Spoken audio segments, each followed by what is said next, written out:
Yan, magandang hapon. Yan, may pasyo tayo. Naka JPA din to ha.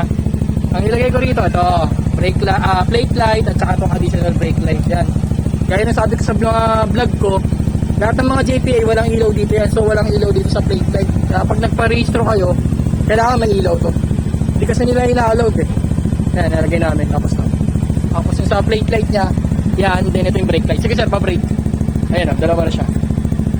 Sir, pabitaw. Kapag nag-brake ka sa JPA, ito lang. Sige sir, pa-brake. O yan lang siya. Ang nakikita nila, akala nila, naka-brake ka. Kasi tingkad dito eh. Ngayon, yan, dinalawa namin. Sir, pabitaw. Isa pa. O yan. Meron na rin sa baba. Tsaka yan. Sa gabi, maliwanag to. Eh, naka-LED na rin to. Pinalitan ko na rin ng LED. Para at least hindi umiinit. Yung isa kasi umiinit eh. Kaya naka-LED na rin siya. Sa gabi, eh, maliwanag niya. Kita-kita na yung plaka niya dyan. Ayun lang, dito sa may Pasyo. Yan, may nag-walking sa atin.